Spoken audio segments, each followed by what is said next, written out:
우리가 지금 보면은 여기 이제 전염병 이번에 이제 바이러스 때문에 어느 교회에서 예배를 드리고 있는 모습이에요.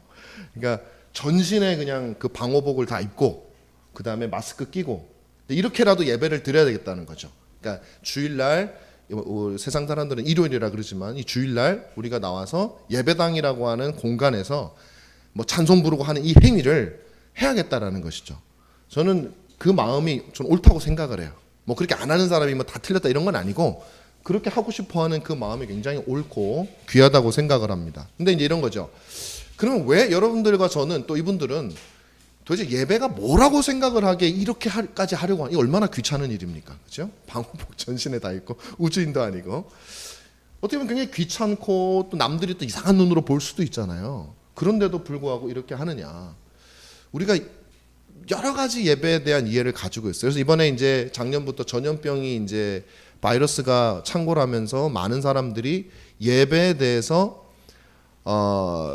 뭐 여러 가지 막 논의들이 많았어요. 막 서로 비난하기도 하고 그랬습니다. 어떤 교회는 예배를 왜 안 드리냐, 니네 뭐 정부에서 드리지 말란다고 안 드리냐, 막 이렇게 얘기하는 사람들도 있고, 다 뭐 믿음이 없는 것처럼 막 얘기하는 사람들이 있고, 어떤 사람은 아이고 뭐 온라인으로 드리면 되지, 뭐 그게 다 예배인데 뭘 꼭 뭐 몸만 가야 예배냐, 온라인으로 누워서 드리든지 뭐 앉아서 드리든지 그건 알아서 하는 거지, 뭐 이런 식으로 여러 가지 혼란스러운 상황들이 막 생기고 다투고 뭐 여러 가지 갈등도 있고 그랬단 말이에요. 그럼 이제 우리가 질문이 되는 거예요. 도대체 예배라는 것이 무엇이기에 우리는 이렇게 하고 있는가를 알지 못하고 하는 경우가 참 많아요. 이분들도 저는 기본적으로 이것이 훌륭하다고 말씀을 드렸어요. 근데 조금 더 우리가 파고 들어가야 될 부분이 있어요. 예배를 어떻게 생각하기에 이렇게 하느냐. 똑같이 서 있지만 여기에는 다양한 마음들이 있을 거란 말이에요. 진짜 하나님께서 말씀하시는 예배에 대한 그 기준을 바르게 가지고 있는 사람도 있고, 어떤 사람들은 신앙생활의 전부가 주일날 예배 참석하는 거예요. 예배를 참석하면 거기서 졸든지 아니면 거기서 딴 생각하든지 어쨌든 내가 하나님 앞에 예배를 한 거고, 그 다음에 예배를 참석 안 하면은 이 뭐 지옥 가야 될 것처럼, 하나님 앞에 당장 그냥 벌 받을 것처럼 그렇게 생각을 하는 거죠. 예전에 제가 그 전도사 시절에 고구마 전도왕이라는 분이 있었어요. 여러분 들어보셨는지 모르겠어요. 그분도 이기동인가 뭐 그랬어요. 그분이요, 진짜 말 잘하더라고. 얼마나 재밌는지. 그분 나중에 목사가 되셨더라고, 집사다가. 굉장히 말씀도 잘하시고 전도왕이 됐어요. 그냥 고구마처럼 이렇게 콕 찔러본다 그래가지고 그게 고구마 전도왕인데 얼마나 많이 전도했는지 몰라요. 근데 그분이 어떻게 하다가 예수를 믿게 됐냐면, 주일날 예배 안 드리고 빼먹고 동해로 놀러 가다가 사고가 나가지고, 그래서 간증을 막 하는데, 막 저도 이제 그때 전도사 때인데 들으면서 역시 예배를 안 드리면 이렇게 잘못하면 반 죽는구나, 막 이런 생각을 제가 막 했었단 말이에요. 정말 그런 건지, 그럼 뭐 오늘날 뭐 지금 예배 안 드리는 사람이 전국에 뭐 얼마나 많겠어요. 막 초상이 나야죠. 여기저기 난리가 나야 되죠. 근데 그렇지 않거든요. 그럼 이제 이 예배를 도대체 우리가 어떻게 생각하느냐에 따라서 주일날 예배를 우리가 어떤 태도로 대해야 될 것인가 결정이 돼요. 여러분들에게 제가 아주 그냥 간단한 결론 중에 하나를 말씀드리면, 단지 우리가 모여서 1시간 반, 2시간 드리는 것은 우리가 하나님께 드리는 예배의 극히 일부분이다. 극히 일부분. 아주 일부분이다. 근데 또 하나 반전이 있어요. 그런데 이 극히 일부분인 이것이 굉장히 큰 파괴력을 가질 수 있는 것이다. 다시 말하면 수류탄이 있잖아요. 수류탄이 있으면 수류탄의 장약이 굉장히 많아요. 폭발되는 그 폭발하는 이 발화점은 극히 일부분이죠. 근데 얘가 폭발이 안 되면 이 화약들이 터지질 않아요. 그러니까 일부분이기는 하지만 굉장한 영향을 가지는 거죠. 그런데 이것만 가지고는 아무것도 할 수 없어요. 그 불꽃만 띵띵 나는 거 가지고 어디다 쓰겠어요? 화약에 붙어야 되는 거예요. 그래야 그게 진짜 폭탄이 되는 것처럼 우리가 하나님께 드리는 예배도 이렇게 모여서 드리는 예배가 전체 예배 그것만 딱 떼고 나면 아무것도 아니지만, 이것이 바르게 드려질 때에는 우리가 하나님께 드려야 될 진정한 예배를 폭발시키는 영향력을 가진 굉장한 능력을 가진 것이다. 그래서 저는 믿어요. 여러분들이나 저나 준비하는 저나 설교를 전하는 저나 참여하는 여러분들이나 1시간 혹은 1시간 10분 20분 드리는 이 예배를 미리 준비하면서, 목사만 준비하는 게 아니라 성도들도 그 예배 시간에 역사하실 말씀이 나오고, 다 이게 하나님의 역사잖아요. 어디서 그 말씀을 우리가 듣겠어요. 찬양하고 정성으로 그 은혜의 시간들을 여러분이 마음으로 준비하시면 사실 그 예배만으로도 이 교회 우리의 신앙생활에 굉장한 영향력을 발휘한다. 요즘엔 어떠냐면은 예배 갖고는 안 돼, 그런 게 대세란 말이에요. 아니면 예배 후에 이런 모임 저런 모임 우리 할 거예요. 할 거고 중요합니다. 그것도. 그런데 예배를 우리가 그것 때문에 과소평가하거나 소홀히 할 수 없는 것이다.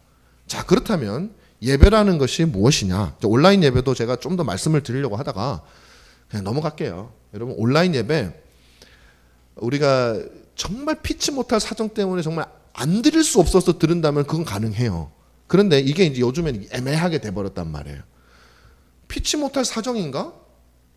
그게 아닐 수 있거든요, 여러분. 아니, 나라에서 하지 말라는데요. 여러분, 나라에서 하지 말라 그러면 그게 피치 못. 예를 들면 북한이나 어디 뭐 그런 분들이 나라에서 하지 말라 그러니까 그럼 우리 집에서 온라인으로 드릴게요. 그거는 여러분 지하에서 쪽 성경 봐가면서 신앙생활하는 것과 너무 다르지 않아요? 그 예배를 드리냐 이 차이가 아니라는 말씀을 제가 드리는 거예요. 자, 그 다음에 넘어가 주시죠. 넘어가지나? 옆에 걸 아마 어떻게 하셔야 될 텐데. 없나? 이쪽 이거 아닌가요?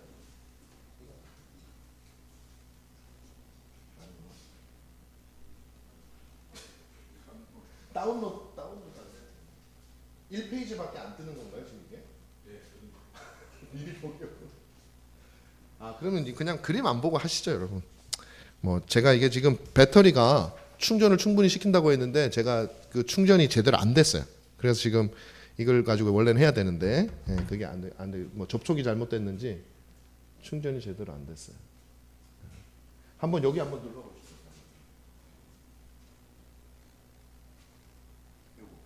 여기 다운로드가 있거든요. 한번 다운로드를 받아서 한번 열어보세요. 이게 아마 다운이 키노트가 안 켜질 거예요. 저기에서 프로그램이 없어서 안 돼요. 안 되는 거죠? 아쉽네. 자, 그냥 이걸로 할게요. 그냥 이거 보지 말고 제가 적어드린 걸로 그렇게 하겠습니다. 그렇다면 진정한 예배라는 게 뭐냐라는 걸 여러분과 제가 함께 나눠야 되는 거죠. 제가 준비 많이 했는데 이거 사실은 막 사진도 여기저기 찾아가지고 막 넣고 그랬는데 이게 뭐 가는 날이 장날이 돼 버렸네. 자, 그럼 뭐 하나님의 또 섭리 안에 있으니까 최선을 다해야죠, 제가. 자, 진정한 예배라고 하는 것은 뭐냐? 그거는 사실은 여러분 삶으로 드리는 예배입니다. 삶으로 드리는 예배. 여러분 여기 로마서 12장 2절에 기록되어 있잖아요. 너희 몸을 하나님이 기뻐하시는 거룩한 산 제사로 드리라. 이는 너희의 드릴 영적 예배니라. 그렇게 되어 있잖아요. 여러분 이 말씀을 정말 잘 생각하셔야 돼요. 제가 번역한 책이 있거든요. 제가 번역해서 4권짜리로 된 두꺼운 책 여러분들께 소개해드린 거 있죠. 저기 없나? 없는데 그 4권짜리 책이 뭐냐면 우리가 믿는 교회의 교리를 다 담아놓은 책이에요. 자, 그런데 그 책의 제목이 뭐냐면 그리스도인의 합당한 예배예요. 근데 그거를 우리 개역 성경으로 따지면 그리스도인이 드릴 영적 예배라는 것이에요. 우리가 드릴 합당한 예배가 뭐라고요? 영적인 예배라고요. 이 영적인 예배는 뭐라고요? 우리가 우리 몸을 하나님이 기뻐하시는 거룩한 산 제사로 드리는 것이 영적 예배고 그 영적 예배가 우리가 드릴 합당한 예배라는 것이에요. 그러면 우리 몸을 산 제사로 드리는 건 뭘까요? 살아있는데 어떻게 제사를 드립니까? 제사는요, 죽는 거예요. 그 짐승의 형체가 사라져 버리는 거예요. 그리고 뭐만 남는 거예요? 살은 살대로 각은 각대로. 그러니까 짐승이 살아있으면 안 돼요, 제사는. 우리가 드리는 산 제사도 마찬가지예요. 저와 여러분 우리가 타락한 인간이잖아요. 타락한 인간의 우리 원래의 모습이 남아있는 것이 아니라 우리의 본래의 모습이 분해되고 찢어지고 해체가 되어져서 하나님께서 원하시는 그 모습으로 제단 위에 올라가 있는 거예요. 우리의 것이 없어지는 거예요. 그건 뭐냐면 우리가 삶을 살면서 내 뜻과 내 의지대로 내가 보기에 좋은 대로 살아가는 것이 아니라 하나님께서 명하신 그 기뻐하시는 뜻을 따라서 살아가는 그 삶 자체를 갖다가 예배라고 하는 거예요. 그게 예배입니다. 그래서 신자의 삶 그 자체가 예배다. 소명을 따라 사는 사람은, 제가 소명이란 말을 많이 합니다. 여러분, 저는 저하고 여러분들이 신앙생활을 할 때는 이 단어를 꼭 기억해 두시는 게 좋아요. 우리 모두는 하나님의 부르심이 있어요. 그 부르심을 따라 사는 겁니다. 내 장래 희망을 따라 사는 것이 아니라 하나님께서 여러분을 이 땅에 나시게 하신 분이고 꿈을 주신 분이시니 그 꿈을 주신 분이 원하시는 그 삶을 우리가 사는 거예요. 그게 소명을 따라 사는 삶. 우리가 마지막 시간에 우리가 그거 할 거예요. 그 다음에 여러분 창세기 1장의 비밀입니다. 세 번째로 창세기 1장의 비밀. 이게 뭐냐? 창세기 1장에 뭐가 있냐면은 천지를 창조하는 게 있잖아요. 하나님이 그 미켈란젤로가 그린 그림을 보면 이렇게 손으로 탁 서로 이제 하나님하고 아담하고 이렇게 하는 거 있잖아요. 그게 천지 창조거든요. 하나님께서 천지를 창조했는데 여러분 창세기 1장이 왜 기록되어 있다고 생각하세요?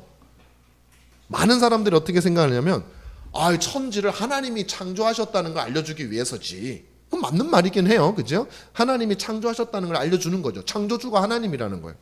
두 번째는 아무리 과학자들이 연구해도요, 이 세상이 어떻게 시작됐는지를 몰라. 저도 어저께 설교 준비하다가 저런 거 많이 찾아보거든요. 찾아보다 보니까 과학이 우주의 역사, 제목이 뭐냐면 이 우주의 끝이 있는데 과학 얘기예요. 이 우주의 끝에는 우리가 죽었다 깨어나도 도달할 수가 없다. 과학이 아무리 발전해도 우주의 끝에는 도달할 수 없다. 뭐 이런 내용이었어요. 근데 그 내용이 뭐냐면 우주가 처음에는 200 몇십억 년 전인가 그때는 공간도 없고 시간도 없는 거기서 거기 나와요. 과학자들이 얘기하는 거예요. 제가 영원에 대해서 얘기할 때 공간도 없고 시간도 없다 그러잖아요. 그게 나와요. 공간도 없고 시간도 없는 데에 엄청나게 작은 그 물질이 있는데 이게 빵 터졌대요. 터져가지고 얘가 몇십조 곱하기 몇십조 분의 1초. 그러니까 우리가 측량할 수 없는 시간이죠. 빵 터지자마자 그 시간에 우주에 팽창이 되기 시작했는데 그 팽창 속도가 그때부터 벌써 빛의 속도보다 빨라졌대요. 그러면서 하는 말이 뭐냐면 아인슈타인이 상대성 이론에서 세상에는 빛보다 빠른 물체는 없다 그랬는데 어떻게 우주는 빛보다 빠르게 팽창합니까? 이건 물체가 아니기 때문에 그래서 공간이기 때문에 괜찮다네. 자기들끼리 맨 주고받고 다 해요. 그걸 괜찮대. 그래서 우주가 빛보다 빠르게 팽창하고 있기 때문에 우리가 빛의 속도로 달려가도 끝은 도달하지 못한다는 그런 얘기를 하는 거예요. 그런데 제가 말하는 건 뭐냐면 그러면 니들이 말했던 것처럼 팽창하니까 이제 줄어드는 거 시간으로 계산하고 나니까 이제 몇백억 년이라는 거거든요. 그때 시간도 없고 공간도 없는데 점이 있었다면서 그 점이 어디서 왔는지는 몰라요. 이 사람들도 그냥 자기들은 지금 우주가 팽창하고 있으니까 그걸 그냥 집어넣으면 점이 있겠지. 이 추측이에요 전부 다. 창조를 이 세상이 어떻게 시작됐는지 성경은 명확하게 얘기하죠. 하나님이 만드셨다고. 그것만 인정하면 되는데 그거 인정하기 싫어가지고 지금 해답도 없는 걸 하고 있는 거예요. 영원히 해답이 없겠죠. 우주의 끝에도 못 도달하는 것처럼. 자, 근데 이걸 알려주려고 창세기 1장을 썼느냐? 그게 아니에요. 그게 아닌 게 그것도 맞아요. 근데 제가 볼 땐 더 중요한 이유가 있어요. 더 중요한 이유. 저만 발견한 거예요. 물론 딴 사람이 발견해서 책 썼는지는 모르겠지만 제가 그 책을 안 읽었으니까 일단 저만 발견한 걸로 하시죠. 이 세상에 존재의 이유가 무엇인지 알려주기 위해서 쓴 거예요. 창세기 1장에 이 세상에 존재의 이유가 나온다고요. 한번 맞춰보세요. 그 존재의 이유가 뭘까요? 창세기 1장을 보시면 우리 4번으로 가시면 뭐가 되냐면 어떤 말이 많이 나오냐면은 그죠? 매일매일 반복되는 말이 있어요. 그것은 그대로 되니라. 하나님이 빛이 있으라 하시니 그대로 되니라. 그 다음에 딱 같이 따라오는 말이 있어요. 보시기에 좋았더라. 그대로 되니라 보시기에 좋았더라. 여러분 예배가 뭐라고 생각하세요? 여러분 예배는요 내가 좋은 게 아니에요. 오늘날 이 개념이 바뀌어버렸어요. 예배가 내가 막 뭐 하고 막 흥분되고 아니면 말씀을 듣든지 내가 기분이 좋으면 예배를 잘 드렸대. 좋은 예배래 그게. 그렇게 해주는 교회가 좋은 예배를 그게 완전히 틀린 건 아니지만 핵심은 그게 아니에요. 핵심은 내가 기쁜 게 예배가 아니라 하나님이 즐거워하시는 게 예배예요. 우리가 지금 예배하는 것도 여러분 나를 위해서 예배합니까? 하나님을 위해서 예배합니까? 하나님께 예배하는 거잖아요. 예배를. 자, 창세기 1장에 그대로 되니라 보시기에 좋았더라. 하나님은요 세상을 당신의 뜻대로 한 치의 오차도 없이 쫙 만들고 나니까 너무 좋은 거예요. 지구가 태양 주위를 막 도는 거예요. 그게 보기가 너무 좋은 거예요. 태양이 지구도. 하나님은 분명히 야 지구야 태양 주변을 돌아라 라고 말했는데 갑자기 지구는 멈추고 태양이 돌면 하나님 기분 나빠요. 왜 내 말 안 들어? 보시기 안 좋아. 이렇게 되는 거예요. 근데 하나님이 명하신 대로 세상이 모든 게 다 그대로 됐어요. 하나님은 그것을 보시고 기뻐하시는 것이지 갑자기 지구가 나 하나님 깜짝 놀라게 기쁘게 해드릴게요 하면서 태양을 멈춰버리면 하나님 보기 싫은 거예요. 우리는 하나님을 깜짝 놀라게 해줄 방법이 없어요. 우리는 하나님이 작정하시고 하나님이 이루시기 때문에 그저 그분의 말씀에 순종하면 하나님이 가장 기쁜 거예요. 여러분, 예배란 뭐라고요? 하나님 말씀에 순종하는 거, 그대로 되는 거. 심지어 아담과 하와를 창조했을 때 더 좋아, 더 좋아. 왜? 모든 만물은 본능이나 혹은 자연 법칙에 정해진 법칙에 따라 그냥 도는 거지만 인간만이 이성을 가지고 의지를 가지고 하나님의 명령에 순종하거든요. 그 하나님은 더블로 주는 거예요. 더블로. 그래서 좋은 거예요. 어떤 사람은 하나님의 형상으로 지음을 받았기 때문에 하나님도 인간처럼 눈 2개, 코 하나 이렇게 생겼는데 아담을 보니까 나하고 비슷하게 생겨가지고 그래서 좋았다. 아니거든요. 하나님은 영이시니 그거 없어요. 그러니까 하나님의 명령에 순종하는 것 그 자체가 예배예요. 그러니까 창세기 1장은 온 세상이 완전히 예배 공동체야. 사람부터 해가지고 하나님은 복음만에서 너무 행복한 거예요. 당신의 영광이 거기서 막 찬란하게 빛이 나잖아요. 말한 게 그대로 이루어지니까. 근데 인간이 뭘 덧대면 안 된다 그랬죠. 유명한 화가가 그림 잘 그렸는데 제가 딱 보기에 이거 조금 부족한데 하고 덧칠을 하는 순간 가격이 뚝 떨어지죠. 제가 덧칠을 하면 그렇게 되는 거예요. 똑같아요. 자, 그래서 바로 예배라는 이거다. 자, 그런데 어떤 일이 있었냐면은 여기까지는 좋은 행복하죠. 창세기 이게 2장까지 있는 일이에요. 창세기 2장까지. 창세기 3장이 있습니다. 이 예배가 이제 우리가 드려야 될 예배는 이 예배예요. 중단이 돼요. 중단. 왜 중단이 됩니까? 아담이 불순종해서 타락하게 되는 거예요. 하나님의 말씀은 선악과 먹지 마 했는데 모든 것이 다 말씀대로 이루어져서 하나님의 예배를 막 쫙쫙 받고 계셨는데 갑자기 아담이 하지 말라는 짓을 딱 하는 그 순간부터 하나님의 예배는 중단이 돼버렸다고. 인간이 드리는 예배는 하나님께 불순종했어요. 그 다음부터는 인간의 마음이 삐뚤어져 버린 거예요. 자꾸 하나님 하지 말라는 것만 하고 싶은 생각이 돼. 우리처럼 하나님은 이게 거룩해 얘들아 이걸 사랑해. 그런데 이거 너무 지루해요. 하나님 잘 섬기는 건 너무 재미없을 것 같아요. 나는 막 이런 게 좋고 막 하나님 말고도 이런 게 너무 좋은데요. 예배가 중단됐어요. 예배가 중단되었다라는 말은 뭐냐면 여러분, 우리가 영원한 하나님의 저주 아래 있게 되었다라는 얘기예요. 그건 언약에 따라서 그렇게 되는 거죠. 하나님 그렇게 말씀하셨으니까. 하나님의 뜻 순종하지 않으면 그 한 번의 불순종으로 우리는 영원한 하나님의 심판의 대상이 되는 거예요. 그러니까 너무나도 큰 불행이 인류 가운데 찾아오게 된 거예요. 그래서 창세기 3장은요, 많은 사람들이 어떻게 생각을 하냐면 인간 중심으로 해석을 해요. 죄가 어떻게 생겼는지를 보여주는 장이다. 인간이 어떻게 타락하게 되었는지를 보여주는 장이다. 인간이 왜 고난을 당하는지를 보여주는 장이다. 이거 다 인간 중심이야. 근데 여러분, 예배 중심, 하나님 중심으로 보자고요. 창세기 3장은 뭐예요? 어떻게 하다가 예배가 중단되었는가? 이건 전 인류가 아니라 전 우주적인 사건이죠. 이걸 인간 중심적으로 해석하면 전 지구적인 사건에 불과해요. 그런데 하나님 중심적으로 생각하면 전 우주적인 사건에 대한 해답을 주는 게 창세기 3장이에요. 우리가 타락해서 하나님께 예배할 수 없는 존재가 되었고 그것은 하나님의 심판과 멸망을 당할 수밖에 없는 존재가 됐다는 얘기죠. 자, 그 예배 중단의 결과 뭐라고 얘기합니까? 예배하지 않는 피조물이 과연 필요한가? 여러분, 하나님이 창세기 1장에서 이 피조물을 만들 때 예배하도록 하나님께서 만드셨는데 예배하지 않는 피조물이 필요하겠어요, 하나님께? 무슨 필요가 있겠습니까? 아무런 필요가 없는 거예요. 예배를 거부한 피조물에게 그러면 합당한 결과는 무엇인가? 하나님 말씀에 하나라도 어기는 피조물은 하나님의 심판, 영원한 심판. 이 영원한 심판도 하나님의 속성에 따라서 필연적으로 그렇게 될 수밖에 없어요.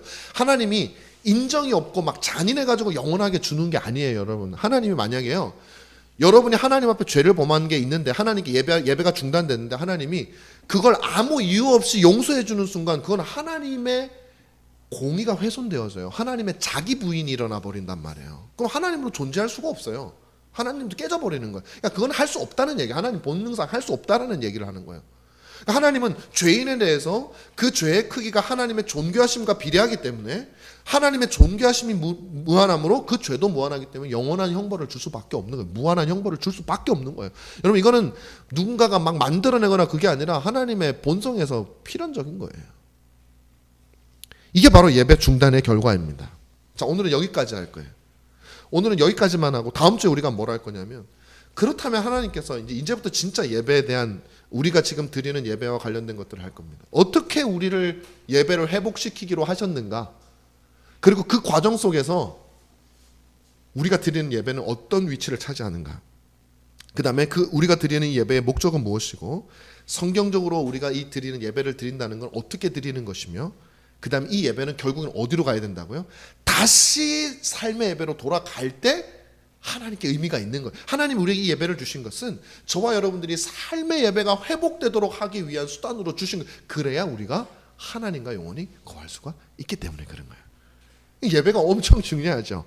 우리 다음 시간에 이 예배 거부 사건, 예배 중단 사건 이후에 하나님이 이 예배를 회복하시기 위해서, 그럼 우리를 구원하시기 위해서 어떻게 하셨는지를 살펴보도록 하겠습니다.